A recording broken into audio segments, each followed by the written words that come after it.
दोस्तों, इसराइल की ताकत का बयान करना बेवकूफ़ी होगा, क्योंकि उसके दुश्मन भी जानते हैं कि इसराइल बहुत ज़्यादा ताकतवर है। इसराइल का पूरी दुनिया में कोई ऑप्शन दूसरा नहीं हो सकता। जी हाँ दोस्तों, बड़े से बड़े दुश्मन इसराइल के सामने आज तक सरेंडर कर चुके हैं। लेकिन दोस्तों, इस बार बहुत बुरी खबर निकल कर आ रही है, जिस पर मुझे भी विश्वास नहीं हुआ। जी हाँ, और आपको भी शायद नहीं होगा, लेकिन फिर भी आप इस वीडियो को ज़रूर देखिए। बड़ी ही इंटरेस्टिंग वीडियो होने वाली है। दरअसल दोस्तों, आपको याद होगा कुछ दिन पहले मैंने एक वीडियो बनाकर बताया था कि सीरिया की तरफ से एक दावा किया जा रहा है कि उसने अपने पुराने एयर डिफेंस सिस्टम, जो कि सोवियत यूनियन के ज़माने का है, S-200, उसके इस्तेमाल से इसराइल की कई सारी एयर स्ट्राइक को नाकाम किया। इसी के साथ साथ इसराइल के F-35 को भी उसी पुराने एयर डिफेंस सिस्टम S-200 से बहुत भारी नुकसान भी पहुंचाया। हालांकि उस वीडियो पर मिली जुली प्रतिक्रियाएं आई थी। कई लोगों ने कहा कि हाँ, ये पॉसिबल है, और कई लोगों ने ये कहा कि ये बिल्कुल भी पॉसिबल नहीं है।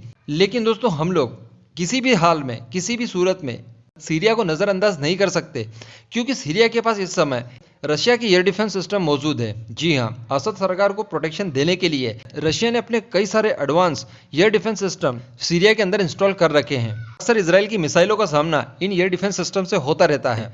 और आप भी जानते हैं, पूरी दुनिया के अंदर अगर सबसे अच्छे एयर डिफेंस सिस्टम कोई देश बनाता है तो वो अभी तक रशिया ही है।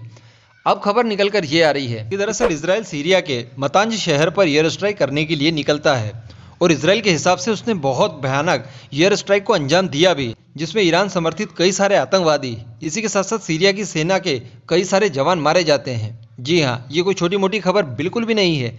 लेकिन इसके बाद सीरिया की तरफ से खबर निकल कर आती है, और ये खबर देता है सीरिया का सरकारी न्यूज़ चैनल सना। जी हाँ, और उसने ये बताया कि दरअसल इसराइल एयर स्ट्राइक करने के लिए आता है, बहुत बड़ी बड़ी मिसाइलें दागता है, लेकिन सीरिया के अंदर मौजूद एयर डिफेंस सिस्टम उन सारी मिसाइलों को डिफेंड करने में कामयाब होते हैं, और उन सारी मिसाइलों को हवा में ही मार गिराते हैं। जी हाँ, और कुल मिलाकर उनका कहना यह था कि इसराइल ने जो एयर स्ट्राइक करने की कोशिश की, वो पूरी तरह से नाकाम कर दी गई हमारे एयर डिफेंस सिस्टम ने। आप सोचिए दोस्तों, अगर ये बात सच है, जिसमें काफ़ी हद तक सच्चाई दिखाई भी देती है दोस्तों, क्योंकि मैंने आपको बताया सीरिया के अंदर रशियन एयर डिफेंस सिस्टम तैनात हैं। खासकर इसराइल के लिए ये बहुत बड़े सबक लेने लायक खबर है, क्योंकि आप तो जानते ही हैं, इसराइल चारों तरफ से अपने दुश्मनों से घिरा है। इन्हीं हथियारों के दम पर वो अपने आप का बचाव कर पाता है, जिन हथियारों का इस्तेमाल उसने सीरिया के अंदर किया। लेकिन अब इस तरह की एयर डिफेंस सिस्टम अगर इन हथियारों को फेल कर देते हैं, तो ये इसराइल के लिए बहुत ही ज़्यादा बुरी खबर है। जी हाँ, क्योंकि अगर इसी तरह के हथियारों से इसराइल के सारे दुश्मन देश लैस हो जाते हैं, तो इसराइल को खासा नुकसान उठाना पड़ सकता है। हालांकि जो होता है वो अच्छे के लिए होता है। इसराइल उन देशों में से बिल्कुल भी नहीं है जिन देशों में भारत भी आता है। हाँ, देख लेंगे आने वाले समय में, जो भी होगा देख लेंगे ना।